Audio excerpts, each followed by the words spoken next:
Would you spend more than $200 for 5 hours inside of Magic Kingdom? Because depending on the night you choose, that is exactly what a ticket to Mickey's Not So Scary Halloween Party could cost you. And here's the truth. This party can either be one of the best nights of your Disney vacation or one of the most expensive nights you have ever spent walking around confused, standing in lines, and realizing at midnight that you missed half of what you came to see. For the past 3 years, I've attended Mickey's Not So Scary Halloween Party.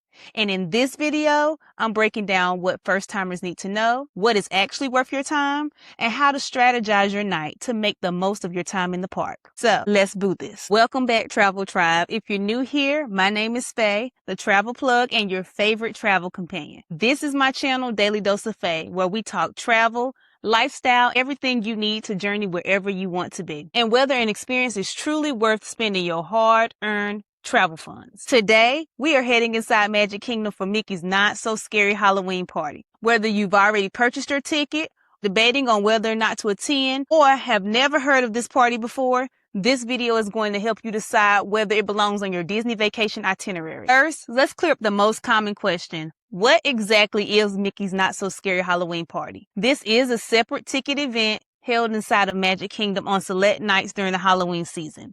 This year, the season is running from August 7th through October 31st, meaning a regular admission ticket into Magic Kingdom does not include the party. This also means you are not obligated to purchase a regular admission ticket into Magic Kingdom if you have no plans of scanning into the park before the Halloween party. The Mickey Not So Scary Halloween Party starts at 7 and ends at midnight, but you can enter into Magic Kingdom as early as 4 p.m. with your ticket. So although Disney advertises it as a 5-hour party, arriving at 4 actually gives you 8 hours inside of the park. Ticket prices range between $119 to $229 per person, depending upon the night that you choose to go, with nights closer to Halloween and Halloween being the most expensive options. Tickets for this party usually become available for purchase in early May and sell out extremely quickly. So as you can see, this ticket isn't a cheap add-on option and could cost a family of 4 upwards of $1,000 depending upon the date you decide to attend. This is why it's important to have a plan and prioritize the most important components of the night. Now, I've attended this party 3 times and can say in full confidence, it is impossible to do it all. However, it is very possible to have a great time. So who is this party for? Some people may debate me on this, but I am a firm believer that Disney is for adults just as much as it is for children. This party is a great choice for Disney lovers who enjoy Halloween but do not necessarily want the gory or frightening experience. The name describes the atmosphere perfectly. It is Halloween themed, but it's also playful, immersive, and family friendly. You don't have to worry about people chasing you through the park, nor do you have to worry about anyone jumping out, attempting to see how loud they can make you scream in sheer terror. Believe me, if that was the vibe,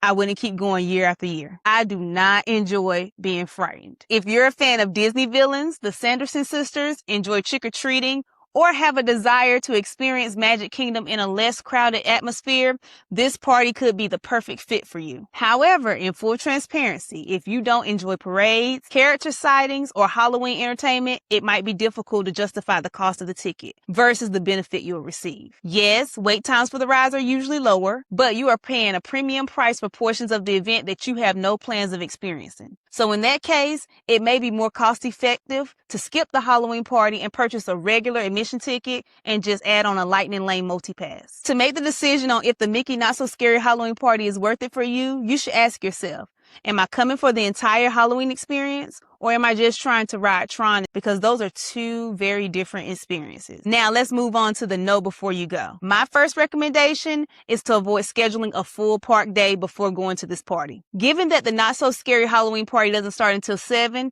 it is technically possible for you to go and visit another park that morning and then plan to head over to Magic Kingdom later on in the evening. However, I would not advise you do this because it's very possible that you will be too tired and drained to fully enjoy the Halloween party. My advice would be to use the party day as a rest day. Sleep in, enjoy your resort, or hang out by the pool. Have a good lunch and take a nap to better prepare yourself to stay up until midnight. Next, if costumes are your thing, make sure you choose it carefully. Both adults and kids are allowed to wear costumes during this event, but Disney has specific guidelines. They must be family friendly, cannot include realistic weapons, or drag the ground. And any guest over the age of 13 is not allowed to wear a mask. Also, remember this party takes place in Florida, and the weather usually is still very hot and humid during this time of the year. So you want to dress in a clothing that's breathable and comfortable, because an uncomfortable costume would quickly have you regretting your decision and rushing for the evening to end. So now that we've gotten what not to wear out the way,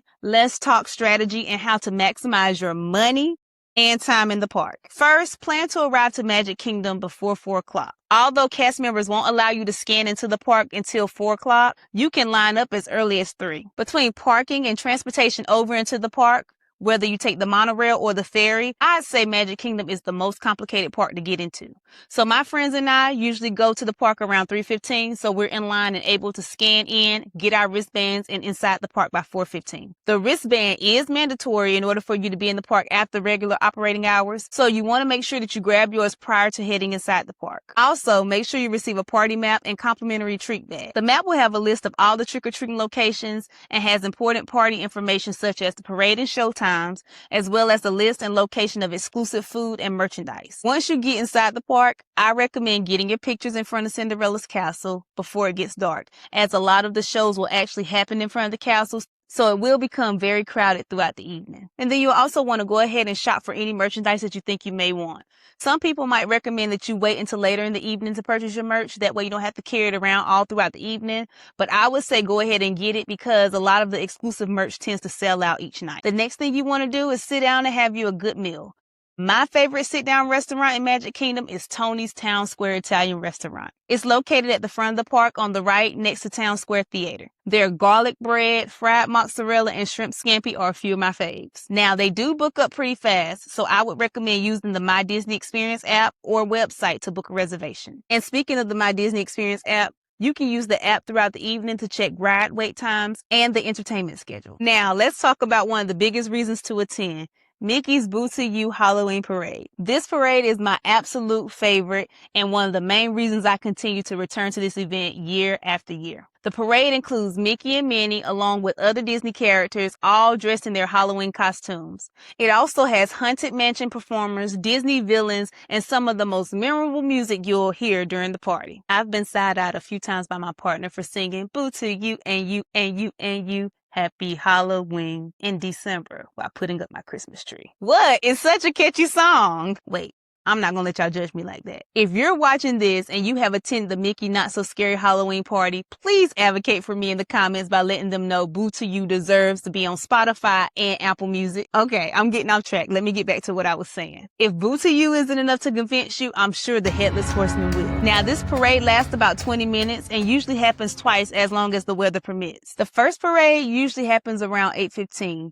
And it is typically crowded because a lot of families attend, because that second showing is usually closer to midnight. So my strategy would be, if I am attending this party without littles, I'd go off into the park and ride attractions during that first parade time, because the wait times will be shorter, and I'd attend the second showing of the parade. Now, the risk that you run with this is if inclement weather happens later in the evening, that second parade may be canceled. So if it's your first time attending a Not So Scary party and it's important for you to see the Boo to You parade, you may choose to hang close to the parade route so you can see it and then head over to other attractions afterwards. Now, pro tip, the parade starts in Frontierland near Tiana's Bayou Adventure Ride and ends at the front of the park near Town Square. So if I were a maximum strategist, I would advise you to watch the first parade near Frontierland so you're the first to see it. And once it ends, find rides and attractions within that area such as Tiana, Haunted Mansion, or Big Thunder Mountain. Those wait times are still going to be much shorter because most party goers with littles will watch the parade near the castle or along Main Street. Another must-see is Disney's Not So Spooky Spectacular, which is a 12-minute show with a combination of fireworks, castle projections, and special events surrounding Cinderella's castle. You will see many people standing very close to the castle, but I actually suggest finding a spot away from the castle or along Main Street. This will allow for you to fully see the projections and the entire production. Now, my Hocus Pocus fans, this one is for you.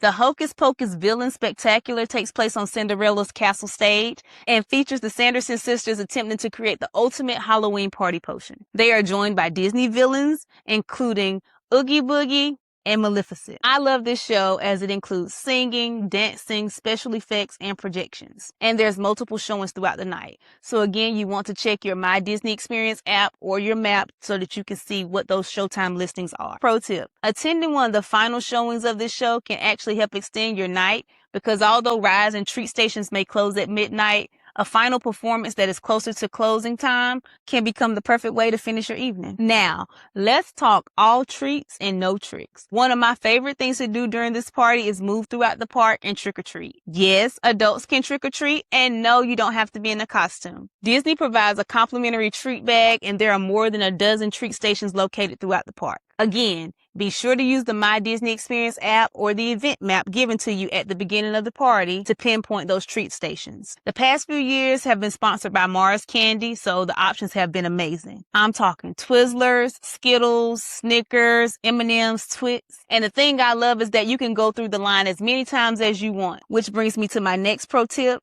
Bring your own larger bag. We usually bring in canvas tote bags to allow us to gather more candy and then consolidate it or pour it back into a backpack. There really is no limit to how much candy you can get at this party. Last year, we collected so much candy that we decided to use some of it for trick-or-treaters who stopped by our house on Halloween. Also, Disney is very accommodating. So if you happen to have a food allergy, you'll simply let a cast member know and they'll give you a bag of a different color. During the trick-or-treating, you'll receive allergy tokens, which kind of resemble poker chips. And at the end of the evening, you can take those tokens to the designated location and redeem them for allergy-safe treats. I really just love how intentional and inclusive Disney is. So, we've discussed parades, shows, treats. Now let's talk rides. Many of Magic Kingdom's attractions operate during the party, and a few rides receive Halloween enhancements. My favorite rides to get on for the Halloween party are Space Mountain, which operates in pitch black dark and has spooky music. And I also love Haunted Mansion. I just think that Haunted Mansion is a great opportunity to just kind of get out the heat, get off your feet, and just sit for a few moments and enjoy a nice little ride. I also enjoy heading to Cosmic Rays and Tomorrowland for their dance party and exclusive snacks, which is a great segue into our next topic. Food and merch. Disney releases exclusive Halloween food, drinks, and souvenirs for the season, with some items only available during the party. My strategy is typically to identify 1 or 2 food items I want to try before arriving, which prevents me from spending most of the evening reading menus or standing in line attempting to purchase 10 different snacks. Last year, I tried the Sally Pop, which was yellow cake with raspberry filling, topped with a chocolate piece. I'm not a huge fan of infused treats, but I would rate it an 8 out of 10. I also had the Magic Potion Slushie, which was Fanta Blue Raspberry Slush with yuzu. It was kind of cool watching it change from blue to green with a little stir. Now, I usually don't spend a lot of money on merch during the party. I did purchase a Not So Scary t-shirt, but really didn't see anything else that I had to have. I did purchase these ears about 2 years ago, and I love them so much that I plan to wear them for every future party I attend. So, is Mickey's Not So Scary Halloween party worth the price? For me, the answer is absolutely. I will actually be attending this party in a few weeks, and it'll make my 4th time going. I love everything about this party, from the food and entertainment to shorter wait times and walking through the park singing Boo to You. I already told you all I feel like it should be on Spotify and Apple Music. Now, if you've never been and you're thinking about going, I believe it is worth considering if you desire a Disney Halloween experience that is family friendly and allows you extended hours into the park. It's literally a trifecta, as it's a park day, trick-or-treating, and Disney entertainment wrapped in one price. Now, you know I'm your travel companion, and I always try to give you both sides of the coin. So I will say, if parades, fireworks, candy, or Halloween isn't your vibe, this experience might not be worth your money. You will see several people on social media hyping this up, but please don't feel pressured to do it because the rest of us are. However, if you decide you'd like to experience Mickey's Not So Scary Halloween party but don't know where to start, reach out to me and let me help make this trip a reality. I've also taken the liberty of creating a Disney Essentials list for all of your travel essentials. The link to the list is in the video description and the pinned comments. So Travel Tribe, now I want to hear from you. If you've been to the Mickey's Not So Scary Halloween party, share your experience in the comments below. Did you enjoy it? Would you go back? Do you think the experience is worth the money you spent? Let us know your honest opinion. You never know how your feedback can help another viewer decide if this should be added to their things to experience at Disney list. And if you found this video helpful, please give it a thumbs up and share it with someone you know that keeps saying, we need to plan a trip to Disney. As always, pack smart, travel well, and make the memory. Mwah.